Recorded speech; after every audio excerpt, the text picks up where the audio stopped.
The nylon bag slipped from her fingers and burst open on the marble floor. A small bottle of blood pressure tablets rolled under the counter, her worn purse skidded sideways, and an old woman in faded slippers stood swaying, one hand pressed to her chest. 30 customers in the banking hall went silent. Nobody moved to help her. The young woman behind the customer care desk did not even leave her seat. She looked at the old woman's slippers, looked at the nylon bag on the floor, and laughed. A short, sharp laugh that carried across the whole hall. "Madam," she said, "this is Heritage Trust Bank, not a charity center. People here are doing real business." What that young woman did not know, what the manager who would soon push this old woman out of the door did not know, was that the name carved on the founder's plaque hanging on the wall above their heads belonged to the very woman they were laughing at. But we are moving too fast to understand how Mama Nneka ended up on that cold floor, and why 3 days later every single person in that building would be unable to raise their eyes when she walked back in. We have to start from the morning it all began. If a story about dignity, respect, and how we treat people who cannot reward us moves you, please like, subscribe, and tell me in the comments where in the world you are watching from. Now, let us begin. The morning had started so quietly. Mama Nneka woke before the sun, the way she had woken every day for 68 years. And she sat on the edge of her bed for a long moment, listening to the birds in the mango tree outside her window. She was a woman who took her time. Her hands moved slowly now, and her knees complained when it rained. But her mind was clear and sharp like cold water from a deep well. She made her tea. She ate 2 slices of bread with a little groundnut paste. Then she opened the brown envelope that had been sitting on her dresser for 3 days. And she read the letter inside one more time, even though she already knew every word. The letter was from the headmistress of St. Bridget's, a small secondary school in the part of Lagos that the new money had forgotten. 14 students. 14 children who would have to leave school at the end of the term if their fees were not paid. The headmistress had not begged. She had simply listed the names and the amounts, and at the bottom she had written, "We trust that the Adigwe Scholarship Fund will not forget these children, as it has not forgotten so many before them." Mama Nneka folded the letter. She put on her brown wrapper, the one she had worn to so many of these errands, the one her late husband used to tease her about. "Nneka," he would say, "you are a wealthy woman. Why do you dress like you are running from creditors?" And she would tell him the same thing every time. "Tobena, the day my clothes start talking louder than my heart, that is the day you should worry about me." He had been gone 11 years now. The fund they had built together, quietly, from the very first branch of the very first bank they ever opened, was still alive. That was the only monument she had ever wanted. She had refused, when he died, to let them name a building after him. She had refused the bronze bust the board had commissioned without asking her. What was a bust? A man was not a lump of metal in a lobby. A man was 14 children going to school because somebody remembered them. That was a monument. The rest was vanity, and Nneka Adigwe had buried her vanity in the same grave as her husband. She thought about him as she dressed. She always thought about him on these mornings. Tobena had been a man of numbers.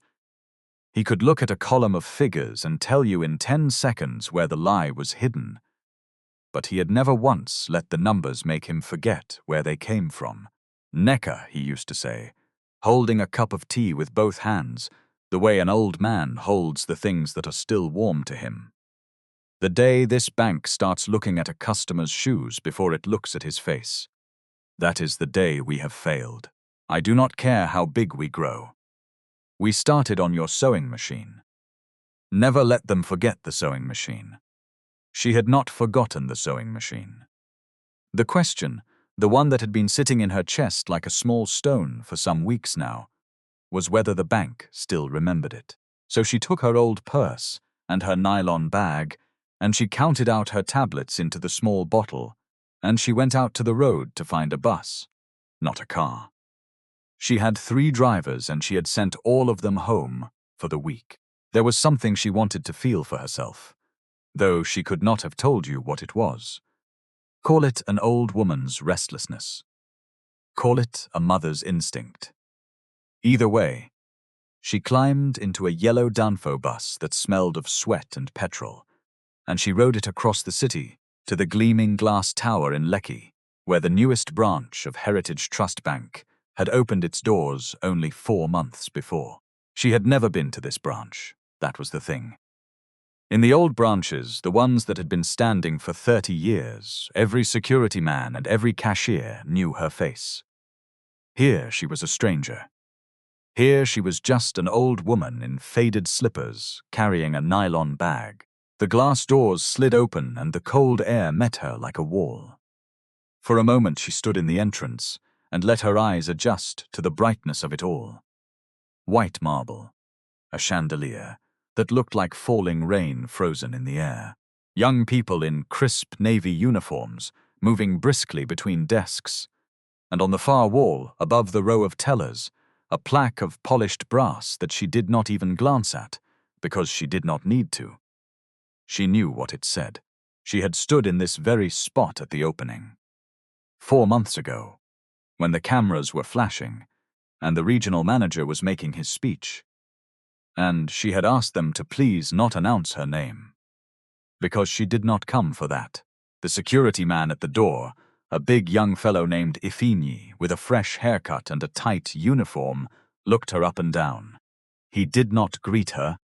He simply moved his eyes past her to the well-dressed man coming in behind her, and said, "Good morning, sir. Welcome, sir," with a warmth he had not bothered to find for her. Mama Nneka noticed. She noticed everything. But she said nothing, and she walked to the customer care desk, where a young woman with long painted nails and an expensive weave was scrolling on her phone beneath the counter. "Good morning, my daughter," Mama Nneka said. The young woman, her name tag, said Pamela, did not look up immediately. She finished whatever she was reading, set the phone down with great reluctance, and lifted her eyes. "Yes?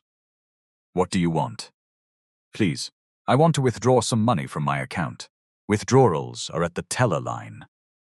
Pamela waved a hand toward the queue without even pointing properly. "Can't you see the people there?" "My daughter, I want to withdraw with a check. They told me that for a check I should come here first." "How much?" 87,400,000 naira. The number hung in the air. Pamela's mouth opened slightly, and then her face changed. The way a face changes when it has decided that a thing is too ridiculous to be taken seriously. She gave a small laugh through her nose. "Mama, please. It is morning. Don't start." "I am not joking, my daughter. You are not joking." Pamela leaned back in her chair and folded her arms. "Mama, do you even know how many zeros are in 87 million naira? Do you know the kind of people who keep that kind of money in this bank? Have you looked at yourself this morning? I have an account here. The check is from the account. You can check it." Mama Nneka kept her voice even and soft. "Please just check it, and you will see." "I will not check anything." Pamela picked her phone back up. "This is a serious bank. We have real customers waiting. Carry your check and go and join the line. Or better still, go home and tell whoever sent you that the joke is not funny. Nobody sent me. It is my money. Your money." Pamela laughed again, louder this time, and a man at the next desk glanced over and smiled too. "Mama, your slippers are your account balance. I can see it from here." There was a particular cruelty in the way she said it. The casual cruelty of a person who has never once worried that the world might decide her own worth by looking at her feet. She said it the way you would comment on the weather. And the worst part, the part that would stay with Mama Nneka long after the bruise on her hip had faded, was that the people in the queue behind her, ordinary people, market people, people who dressed not so very differently from herself.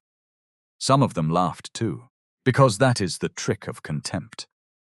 It always offers you the chance to stand on the safe side of the line, to laugh along, so that nobody mistakes you for the one being laughed at.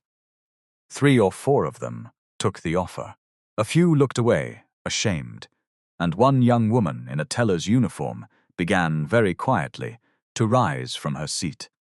It was at that moment that Mama Nneka's hands, which were old, and which trembled a little when she was tired, let the nylon bag slip. It struck the edge of the counter and burst, and the bottle of tablets rolled, and her purse skidded, and she swayed and caught the counter to keep from falling. And that is the moment the story opened with. 30 pairs of eyes, the laugh, nobody moving to help. A young teller, a girl named Blessing who could not have been more than 20, started to rise from her station to help gather the old woman's things. But before she could, a voice cut across the hall. "What is going on here? Why is there noise in my banking hall?" The branch manager had come out of his office. His name was Bartholomew Eze, and everyone called him Ogre Bartho, and he had been waiting his whole life for an office with his name on the door. He was a man who had clawed his way up from nothing, and somewhere along that climb, he had decided that the surest way to never be poor again was to make sure everyone could see how far above poverty he now stood. He wore a watch that cost more than Blessing's annual salary. He smelled of cologne from a tax-free shop in Dubai, and he could not abide the sight of an old woman in faded slippers cluttering up his beautiful marble floor with a burst nylon bag. "Sir," Pamela said quickly, rising, "I'm sorry, it is this woman.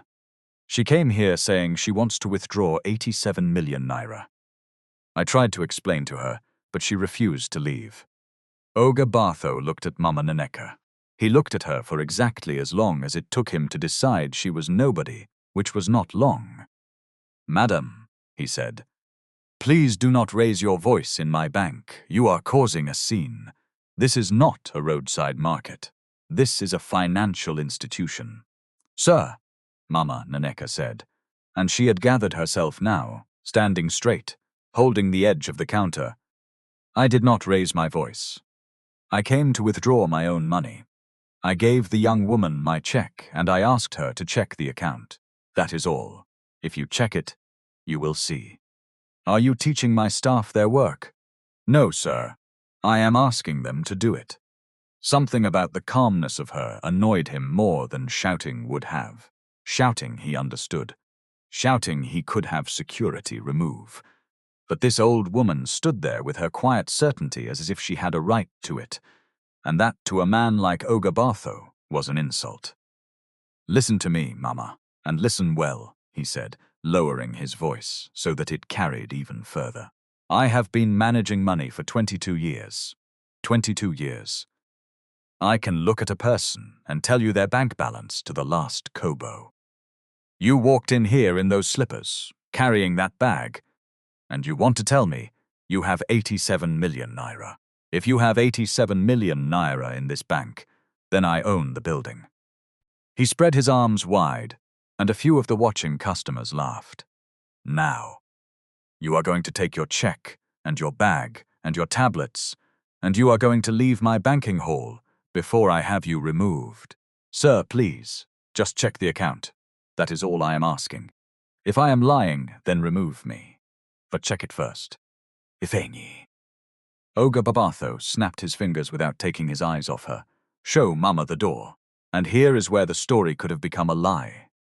In the lies, the security man grabs the old woman and throws her to the ground and drags her across the floor like a sack of rice.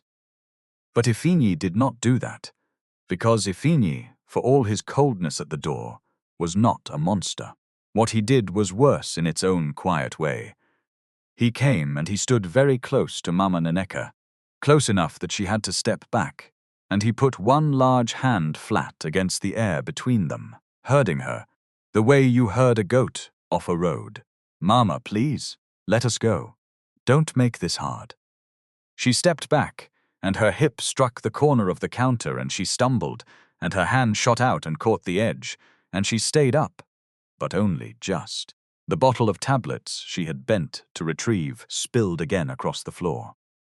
And Iphigenie, flustered now, embarrassed, just kept saying, "Mama, please, Mama, please," and herding her toward the doors while she tried to pick up her own medicine. Blessing did help her, in the end. The young teller came around the counter and knelt and gathered the tablets and pressed them into the old woman's hand, and she whispered, "I am sorry, Ma. I am so sorry." And Mama Nneka looked into that girl's face and saw something there that the others did not have, and she touched her cheek and said, "It is not your fault, my child. God sees you." Then she walked out, past Iphigenie, past the staring customers, into the heat of the morning, and the glass doors slid shut behind her like a verdict. She sat down on the low concrete wall outside the bank because her legs would not hold her any longer. Her side ached where it had struck the counter, but it was not the ache that brought the tears. She had been pushed before in this long life. She had buried a husband and raised a son and built something from nothing. She was not a soft woman. What brought the tears was a single thought that arrived quietly and would not leave. That she had stood there as somebody's mother, somebody's grandmother, a whole human being with 68 years of living inside her, and they had looked at a pair of slippers and decided that was all she was. She took out her phone. It was an old phone with big buttons, the kind a young person would be embarrassed to be seen with. Nneka had bought her 3 smartphones over the years, and she had given all of them away. To a nephew, to her cleaner's daughter, to a boy who washed cars at the junction. She did not need a computer in her hand. She needed buttons she could feel. She found her son's name and she pressed it. He picked up on the second ring. "Mama, good morning." His voice was warm and busy, and she could hear people in a room behind him, the particular hum of important men, waiting for an important man to finish a phone call. Nneka. She tried to make her voice normal, but it came out wrong. The change in him was instant. The busyness vanished. "Mama, what happened? Why does your voice sound like that?" "Nothing, my son. I am fine." "You are not fine, Mama. Where are you? Tell me what happened." So she told him. She did not exaggerate, and she did not soften it. She told him about the check, and the laugh, and the slippers, and the manager who said he owned the building, and the security man's hand in the air, and her hip against the counter. And as she spoke, she could feel him going very still on the other end. That particular stillness she knew from when he was a boy, and someone had wronged him, and he was deciding what to do about it. He had been a quiet child, not weak, quiet. The kind of quiet that made bullies misjudge him exactly once. "Where are you now, Mama?" "I am sitting outside. I am going to find a bus and go home." "Nneka, please, I don't want trouble. I only called because my heart was heavy and you are my son. Don't leave your work." There was a silence on the line. When Emeka Adigwe spoke again, his voice was very gentle, and that gentleness was the most frightening thing about it. "Mama, I want you to do something for me. Go to the cafe across the road, the one with the yellow umbrellas. Sit down, order something. I am sending a car, and I am coming myself. Don't go home, please. Just wait for me there. My son, Mama, please." She knew that tone. She had given it to him once a long time ago. She sighed and she said, "All right, Nneka, I will wait." 300 kilometers of the city away, on the top floor of a different glass tower, Emeka Adigwe set his phone down on the long table and looked at the 11 people seated around it. They had been in the middle of a board presentation. The man at the front of the room had frozen with his laser pointer still aimed at a slide. "We will continue this tomorrow," Emeka said quietly. "Sir, we are almost tomorrow." He was already standing, already gathering his jacket. Chidubum. His personal assistant, a sharp young man, straightened. "Cancel everything for the rest of today. Then I want you to make some calls. I want the head of the legal department reachable. I want the head of compliance reachable. And I want you to find Chief Adebayo Lawal and tell him I need 15 minutes of his time before close of business. By phone is fine. Yes, sir. May I ask the matter? Emeka paused at the door. The Lekki branch. I want the security footage from this morning, preserved before anyone in that branch thinks to touch it. Quietly. Today. Can you do that? Consider it done, sir. The drive across the city took 50 minutes. Emeka spent every one of them with his jaw tight and his hands very still in his lap. He was a man known for his calm. People in his industry said he was the most composed man they had ever negotiated against, that nothing moved his face. What they did not know was that the stillness was not the absence of feeling. It was a discipline, learned at the knee of the woman, now sitting under a yellow umbrella across from a bank that had pushed her into a counter and laughed, he thought. As the car crawled through the traffic, about a day 30 years gone. He had been perhaps 8 years old. His mother had taken him to the market, and a trader had short-changed her, counting out the wrong notes and daring her with his eyes to argue. Because she was a small woman in a plain wrapper, and he was a big man behind a big table of yams. And young Emeka had watched his mother count the money slowly and look up at the man and say, without any heat at all, "You have given me 200 naira less than you owe me. I am going to wait here while you find it. I have all day, my brother. I am not in a hurry, and I am not going anywhere, and I am not going to shout. But I am also not going to leave." And she had stood there. And the man had blustered and looked around, and finally, furious, slammed the missing notes down on the table, and his mother had picked them up and thanked him politely and taken her son's hand and walked away. On the way home, she had said to him, "Emeka, you do not need to raise your voice to be heard. You only need to refuse to leave. Remember that. The loud ones tire themselves out. The ones who do not leave, those are the ones who win." He had remembered it. He had built a career on it, and now he was driving across the city to refuse to leave. When he walked into the cafe and saw her, small, in her brown wrapper, her nylon bag mended now with a knot, a cup of untouched tea in front of her, something in his chest folded over.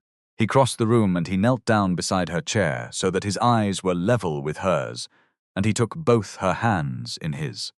"Mama, Emeka." She smiled at him, and her eyes were wet again, and she was angry at herself for it. "You see, this is why I did not want to call. Look at you, leaving your work, kneeling on a dirty floor in your fine suit. For what? For nothing. I am fine. It is not nothing." He pressed her hands. "Mama, your side. Let me see. It is just a bruise. Leave it. Did they touch you? Tell me the truth." She was quiet for a moment. "The security boy did not mean it," she said at last. "He was frightened, I could see it. He was just doing what his ogre told him." "It is the ogre, Emeka, the manager, and the girl. They looked at me and they decided what I was worth before I opened my mouth." She turned her hand over and held his. "But you must not go there with fire in your heart. Do you hear me? I know you. You are sitting there now planning something. Let it go. Let the money go. Let everything go. It is not worth your peace. Mama." He looked at her, and he chose his words the way she had taught him to choose them.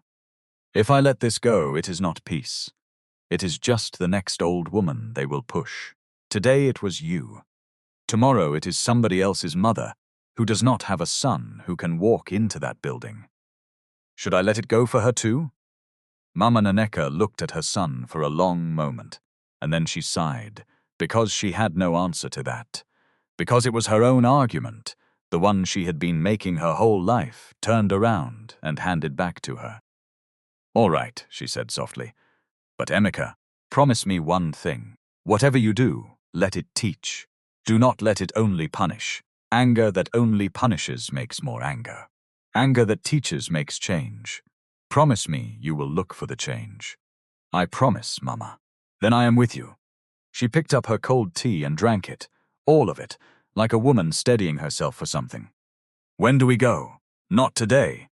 You need to rest. Your side. He helped her up. Tomorrow morning. And Mama, we are going to walk in there the same way you walked in this morning. Same wrapper. Same bag. Same slippers. Let them look at us with their own eyes, the way they looked at you. And then let us see what those eyes are worth. She almost smiled. You are your father's son. No, Mama. He took her bag from her, the mended nylon bag, and carried it himself out into the evening. I am yours. The next morning, the glass doors of the Lekki branch slid open at 23 minutes past 9, and Mama Nneka walked in. Same brown wrapper, same faded slippers, same nylon bag, and one step behind her, a tall man in a plain grey shirt with no tie, carrying that nylon bag in his hand, came her son. Nobody looked at him twice. He had dressed down on purpose.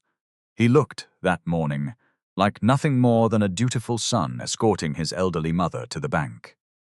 Ifeanyi was at the door. His face fell when he saw her. Mama, he said, and there was something almost pleading in it. Mama, you came back. Please, please don't cause. Good morning, my son, Mama Nneka said gently. We came for banking, that is all. They walked to the customer care desk. Pamela was there. When she looked up and recognized the old woman from yesterday, she did not even try to hide her contempt. She actually laughed. A real laugh, sharp and disbelieving. And she turned to the colleague at the next desk and said, loud enough to be heard, look, she has come again, and she brought reinforcement this time. She looked Emeka up and down, dismissed his plain shirt, and turned back. Mama, I beg. We did this yesterday. What do you want? My mother wants to withdraw money, Emeka said. His voice was quiet and level. Here is her check. Please process it. Pamela took the check between two fingers, as if it might be dirty. She read. She read it. Her eyebrows climbed. 87,400,000 naira. She put it back down on the counter and slid it toward him with one painted nail. Yesterday it was the mother. Today the son has joined the comedy. I'm not checking anything. Why won't you check it? Because I have eyes. She leaned forward. My brother, let me help you. If your mother had 87 million naira, would she be coming to the bank in slippers, in a danfo, carrying a nylon bag like she is going to the market? Use your sense. Somebody is playing a game with you. Take your mama home before you embarrass yourself more. So you have decided she has no money because of her clothes. I have decided she has no money because I have been doing this job for 3 years, and I know who has money and who does not. Pamela's chin lifted. You think because you wear a clean shirt I will not tell you the truth? Her slippers told me everything I need to know. Emeka was very still. And if I told you, he said softly, that the way a person dresses is not their account balance, what would you say to that? I would say, please spare me the speech and leave my counter. There are real customers waiting. Then let me speak to your manager, with pleasure. Pamela smiled. Maybe he can explain it to you in a way you will understand. Ogabatho came out of his office for the second day in a row to find the same old woman at his counter, and his face went dark with the particular fury of a man who feels his peace is being repeatedly disturbed by his inferiors. You again, he said. Madame, you really do not have shame. I told you yesterday. You told my mother yesterday that if she had money in this bank, you owned the building. Emeka stepped forward, and now the manager looked at him properly for the first time. I would like you to honor that. Check the account on this check. If the money is not there, my mother and I will leave and you will never see us again. But check it. Ogabatho looked at the plain grey shirt, the absence of a tie, the way the man carried a nylon shopping bag, and he made the same mistake his staff had made, the same mistake he had built his whole life out of making. And who are you supposed to be, he said. Her lawyer. Her boyfriend. Listen, my friend.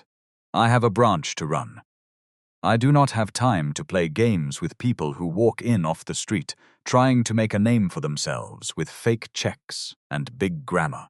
If your mother has 87 million naira.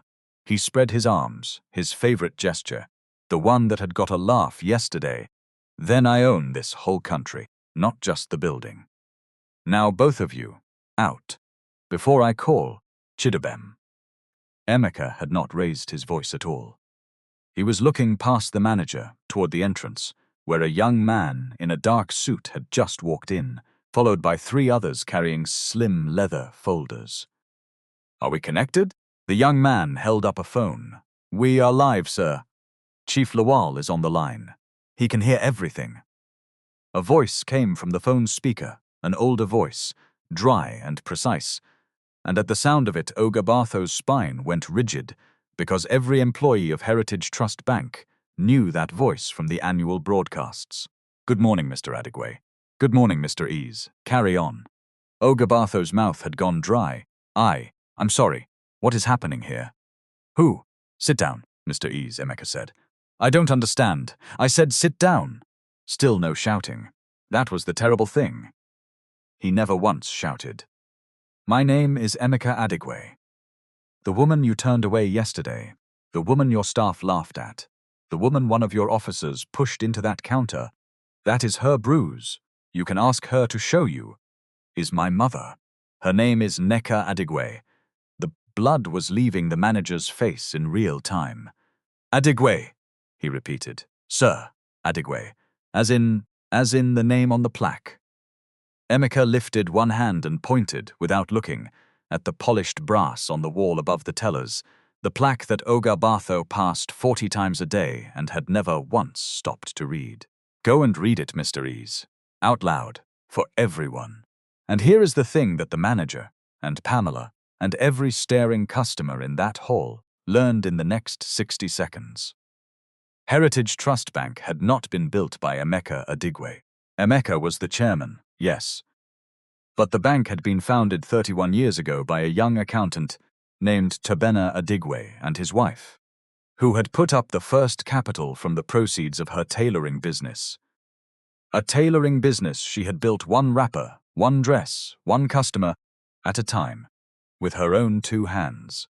When Tobena died, his shares passed to their son. But the founding shares, the original 10% that could never be sold or diluted, written into the constitution of the bank itself, belonged, and had always belonged, to the surviving founder. Her name was on the brass. Adigwe, co-funder. The 87 million naira on the check was not even her own money. It was the annual disbursement of the Adigwe Scholarship Fund, the fund she had run quietly for 2 decades. The money that paid the school fees of children, whose families dressed exactly the way she dressed, who carried their belongings in nylon bags exactly like hers, who would have been laughed out of this very hall if they had walked in alone. Ogabartho read the plaque out loud. His voice shook on the 2nd word and broke entirely on the 3rd. When he turned back around, he was a different man from the one who had spread his arms and joked about owning the country. Sir, he said. Sir, please, I did not know. Madam, Mama, I did not know who you were. That, Emeka said, is exactly the problem. You did not know who she was, so you decided she was nothing. If you had known she was the founder, you would have rolled out a carpet. So your respect was never for her. It was for her power. And a man whose respect is only for power cannot be trusted to sit in that chair. He turned to the desk. Pamela had been backing slowly away from her own counter. She stopped. Sir, yesterday my mother stood in front of you and asked you to do one thing. Check an account. Did you check it? No, sir. Why not? The hall was silent. Pamela's painted nails were trembling. Because of how she looked, sir. Say the rest. Because I thought she was lying. Because of her clothes. Her voice had dropped to almost nothing. And I laughed at her. Sir, I laughed at her. And if she had walked in alone, in those same clothes, with no famous name and no son, If she had just been a poor old woman whose check was real, whose money was real, money she had spent a lifetime earning and giving away, would she have deserved to be checked? Pamela began to cry. Yes, sir. Then you already know why you cannot stay. There was no shouting. There was a young man with leather folders who stepped forward and laid documents on the counter, one at a time. A letter for Bartholomew Eze. A letter for Pamela Okonkwo. The legal head spoke quietly about gross misconduct, about a review of the security footage, about the difference between a termination and a matter that could, if the founder wished, become a police matter, given the contact with her person. Mama Nneka, hearing this, raised her hand and said one word, no, and the room understood that the police matter would not be pursued, and that the mercy was hers and not theirs to claim. It was, in the end, exactly the catharsis the watching customers had been craving since the laugh of the morning before. The arrogant man humbled, the cruel girl undone, justice arriving in a plain grey shirt. And yet, watching it, Mama Nneka did not feel the sweetness she had perhaps expected.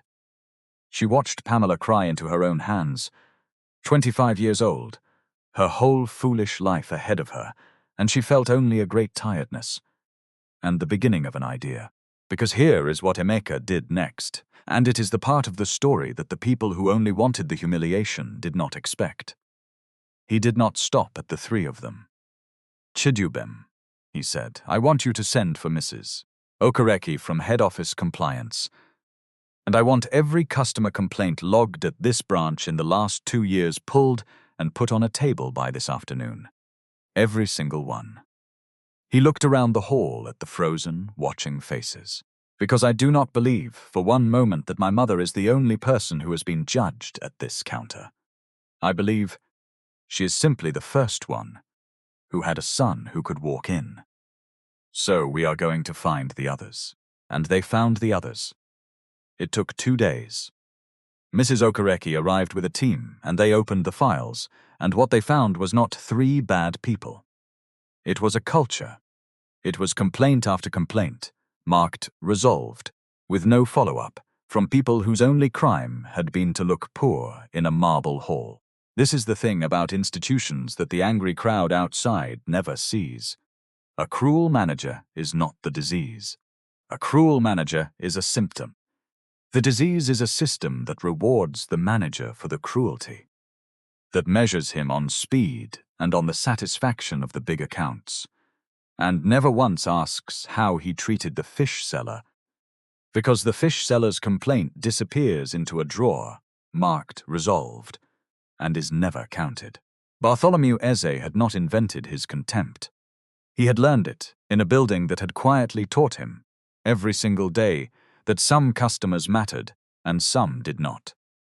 And Emeka Adigwe, reading the files late into the night, understood with a cold clarity that he could fire Bartholomew Eze 10 times over, and it would change nothing, because the next manager would learn the very same lesson from the very same system, unless the system itself was taken apart and built again. So he read every file, every one, and here is what the files held. There was Mama Nneka, a fish seller, who had brought her life's savings to open an account in a nylon bag of small, soft notes, money smelling of the market, money earned 1 fish at a time over 30 years, and had been told to go and arrange your money like a human being before you waste our time, and had carried her nylon bag home again, and kept her savings under her mattress for 2 more years, where it earned nothing, and was nearly lost to a flood. There was a retired schoolteacher named Mr. Sunday Ike, a man who had spent 40 years teaching other people's children to read, who had stood for 2 full hours, while customers who arrived after him in nicer clothes were called ahead of him, and who had finally gathered his documents and walked home without being attended to at all, and had told no one, because at his age the shame of it was worse than the inconvenience. And there was a widow, Comfort Idahosa, who had come to ask one simple question about her late husband's account, in the worst month of her life, and had been spoken to so sharply, so dismissively, that she had left the building in tears and never returned, leaving money that was rightfully hers, money her husband had saved for her, sitting frozen and untouched in the bank, because she was too frightened of being humiliated again to walk back through those doors. Nneka read these files, and he did not feel the clean, hot satisfaction of catching villains.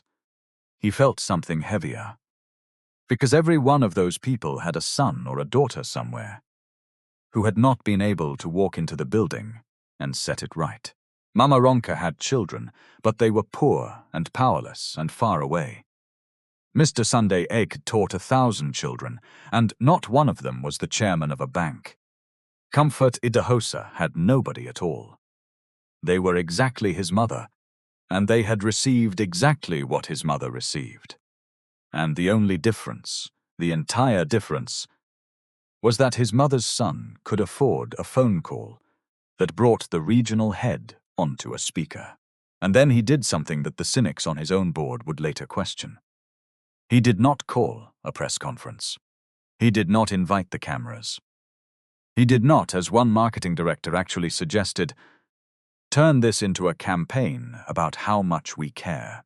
'Cause the moment you photograph an apology, it stops being an apology and becomes an advertisement, and these people had been humiliated enough in public already.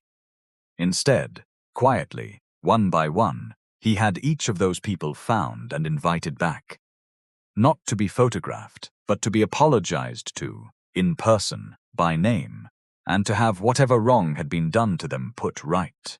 Mama Nneka got her account, and an apology, and a manager who walked her to the counter himself, and carried her nylon bag as if it held diamonds.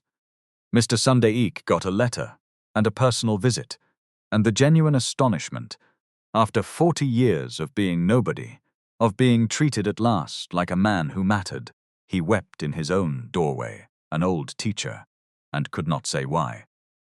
Comfort Idahosa got her husband's account sorted out properly, every kobo accounted for, and she stood in the office and wept too, but not from grief this time. And she said the thing that Nneka would carry with him for the rest of his life. Thank God somebody finally listened.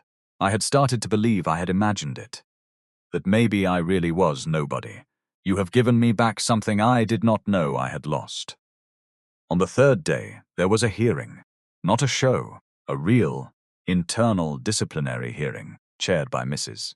Okereke, with the security footage played and the facts established and the conduct named for what it was. The termination stood. But two things came out of that room that mattered more than any termination. The first was a document. Nneka had spent the night before writing it, and his mother had spent the night before that talking with him about what it should say. And in the end, they called it the Adigwe Dignity Charter. And it was sent to every single branch of Heritage Trust Bank across the country. It was not a slogan. Anybody can print a slogan. The walls of 1,000 bad companies are covered in beautiful slogans about respect and integrity, and the slogans change nothing, because a slogan asks nothing of anyone. This document had teeth, and Mama Nneka had insisted on the teeth, because she had spent a long life watching good intentions die quietly for lack of teeth. It required first that every staff member, from the chairman down to the newest security man, undergo training on what the psychologists call unconscious bias. Not as an insult, not as a punishment, but as a simple fact about the human mind. Because the hard truth, the one Mama Nneka had made Nneka write down in plain words, was this: the cruelty at that counter had not come from monsters. Pamela was not a monster. Bartholomew was not, in the ordinary run of his life, an evil man. They had done an evil thing because of a bias that lives, to some degree, in nearly every human being who has ever walked the earth. The lazy, ancient, automatic habit of looking at a person's clothes and deciding, in less than a second, how much that person is worth. We all do it. The difference between a decent institution and a cruel one is not that the decent one is staffed by saints who never feel the pull of that bias. The difference is that the decent one teaches its people to notice the pull, to distrust the snap judgment, to check the account before they check the slippers. You cannot stop a banker from having a first thought. You can train him to be ashamed of acting on it. It established, second, an anonymous complaint line that bypassed branch managers entirely and went straight to head office, so that no future Mama Nneka would ever again have her complaint quietly buried in a drawer by the very person she was complaining about. The fox would no longer be guarding the henhouse and writing the report on missing hens. It mandated, third, quarterly audits of how the poorest customers, the ones with the smallest balances, the ones in the oldest clothes, the ones who counted their money in small, soft notes, were actually being treated. Not how the bank said they were treated. How they were treated, measured, recorded, and reviewed. Because what gets measured is what gets respected, and what is never measured is always, eventually, neglected. And at the top of the document, above all the clauses and the procedures, in Mama Nneka's own words, taken down exactly as she said them at her kitchen table, with a cup of tea going cold beside her, was a single sentence. A bank does not exist for the rich alone. The trader, the widow, the cleaner, and the driver are not beneath this institution. They are the reason it was built. Beneath it, in smaller letters, she had asked them to add 4 more words, the 4 words her husband had said to her across 30 years of mornings.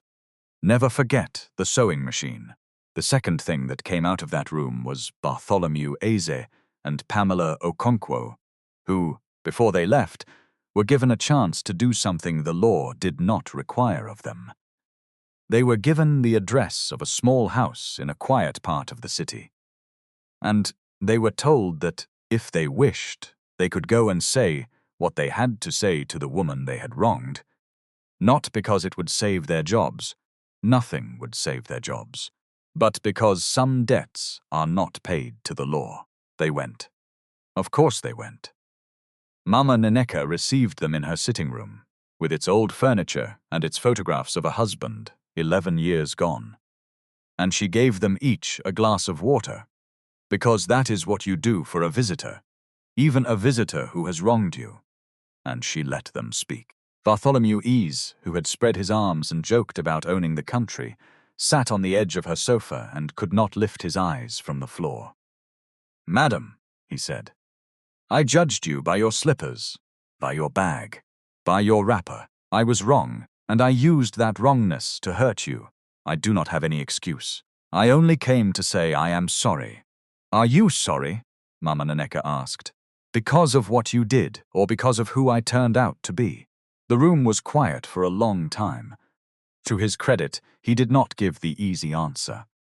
"When I walked in here," he said slowly, "I would have told you it was because of what I did. But I think you already know the truth, Mama, because you saw it before I did. If you had turned out to be just a poor old woman, I would not be sitting on your sofa. I am sorry for what I did. But I came here because of who you are.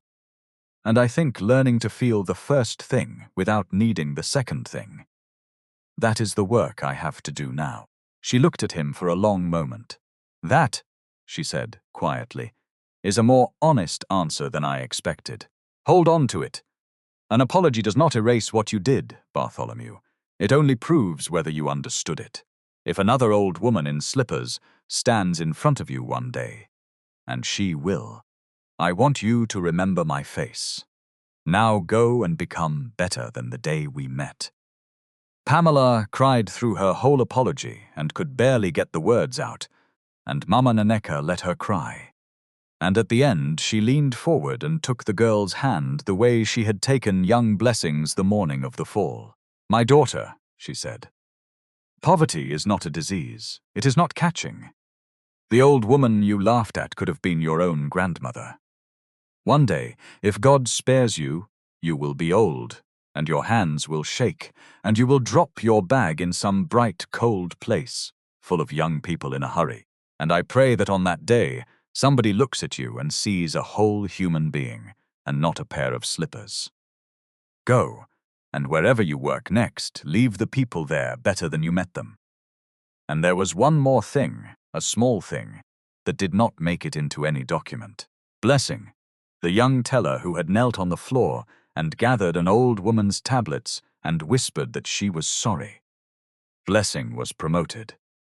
Not because she had a famous name, because, in a hall full of people who looked away, she was the one who knelt down.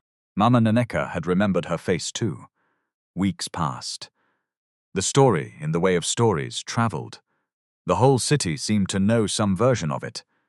And on an ordinary Tuesday, with no warning and no entourage, Mama Nneka put on her brown wrapper and her faded slippers, picked up her mended nylon bag, climbed into a yellow danfo, and went back to the Lekki branch alone. She did it on purpose. She had told Emeka nothing. She wanted to know, needed to know, whether the thing they had built would hold when nobody important was watching, when there was no son in a grey shirt, no Chief Lawal on a phone, no plaque to point at.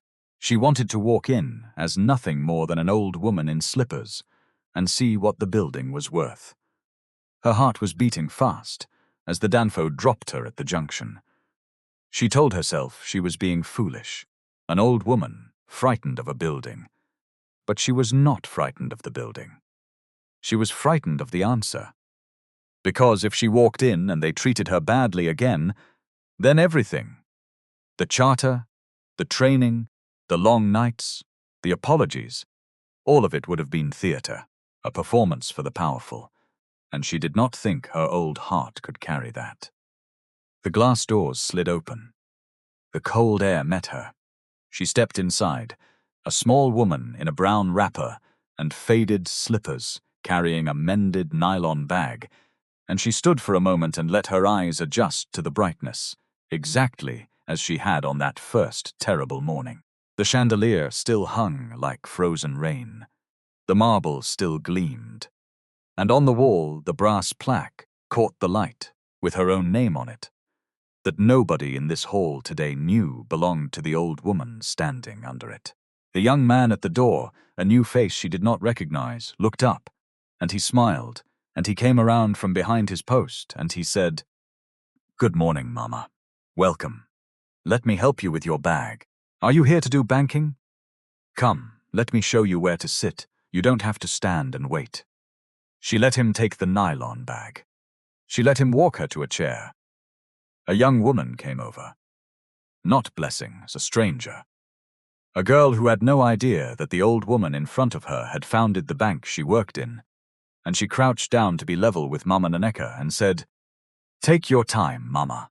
My hands will move at your speed today. There is no rush. What can I do for you?" And Mama Nneka, who had not cried when they pushed her, who had not cried at the hearing, sat in that chair in that bright, cold hall and felt her eyes fill. "My daughter," she said, "I want to make a withdrawal from the scholarship fund. There are some children whose fees are due." "Of course, Mama. Let me help you with that." She was attended to slowly and kindly and completely. Nobody looked at her slippers. Nobody asked her if she knew how many zeros were in the number. And when it was done, the young woman pressed the receipt into her hand and said, "May your own mother always meet kindness wherever she goes, Mama." And Mama Nneka said, "Amen," and she meant it with her whole heart. She did not tell them who she was. She never told them. She simply gathered her nylon bag and walked out through the glass doors into the sun. An old woman in faded slippers, carrying in her bag the school fees of 14 children nobody in that hall would ever meet. That evening she sat with her son on the small veranda of her house, and they cracked groundnuts into a bowl between them, and the city hummed and cooled in the dark. "They treated me well, Emeka," she said. "And they did not know me. That is the part. They did not know me. Then it is working, Mama. It is starting to work." She cracked a groundnut. Working is not finished, my son. Working means it has to wake up tomorrow and go back to the job. Respect that only shows up when somebody important is watching is not respect. It is fear wearing respect's clothes.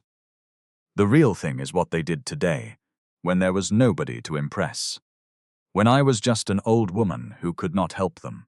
Nneka was quiet for a while. The groundnut shells made a small sound between his fingers. Then he said the thing that had been sitting in him since the morning of the phone call. Mama, I am sorry that you had to be pushed into a counter for me to see what was rotten in my own house. You built this bank. With your own hands, on your own sewing machine, before I was even born. And I have sat on the top floor of it for 9 years, and it took your bruise, Mama, for me to walk into one of my own branches and actually look at it. What does that say about me? I had the power to fix it the whole time. I just never looked down far enough to see what needed fixing. It says you are a man, Nneka, and not a god. She cracked another shell. Men do not see everything. The danger is not that you did not see. The danger is the man who, once it is shown to him, decides not to look again. You looked. You did not look away. That is the whole of it. She was quiet a moment. And do not carry too much weight for the not seeing, my son. You want to know the truth? I built that bank, and I did not see it either. I walked through that lobby at the opening 4 months ago, smiling, cutting a ribbon, and I did not feel for 1 second how it would treat a poor woman. Because that day I came as the founder, and they wrapped me in respect like a gift. It took me coming back as nobody. We are all blind to the rooms we only ever enter through the front door with our names announced. That is exactly why the front door people must go in, sometimes, through the side, to feel what the building feels like to the ones who have no name to announce. She reached over in the dark and found his hand, and held it the way she had held it across a cafe table, the way she had held it when he was small. Listen to me, my son. Money is good, power is good, but they are only tools, and a tool will build a house or break a head depending on the hand that holds it. The day people only respect you because of what you can do to them, that is a poor kind of respect, Nneka. It will not keep you warm. Build a thing that respects the small person who can do nothing for you. Build it so that the woman whose son is not a chairman can still walk in without fear. Build it for her, because there are 1,000 of her for every one of me, and most of them will never have a son who can make a bank read its own plaque. I will, Mama. I know you will. She pushed the bowl toward him. Now stop looking so serious and eat these groundnuts before I finish them alone. Chairman or no chairman, in this house you are still my son. And he ate the groundnuts, and the night came down soft over the city, and somewhere across that wide and unequal city, 14 children would wake the next morning and go to school, not knowing the name of the old woman in faded slippers who had made sure of it, which was exactly the way she wanted it. A quick note before you go. The class discrimination Mama Nneka faced, being judged, dismissed, and humiliated because of how she looked, is not just a story. It happens to real people in real banks, offices, hospitals, and shops every single day. The truth is that worker protections and customer rights differ greatly depending on where you live, and what one institution will correct, another will ignore. If you have ever been treated as invisible because of your clothes, your accent, or your bank balance, please don't look for justice in a comment section. Speak to a local legal aid clinic, your country's labor or consumer protection office, or, if it concerns workplace discrimination here in the US, the Equal Employment Opportunity Commission. I am not a lawyer, and nothing in this story is professional advice. I am just someone who wanted to tell a story about human dignity. Remember this when you leave today. The people who can do nothing for you are the ones who reveal exactly who you are. Because true class was never in the bank account. It was always in how you treat the person you think is beneath you.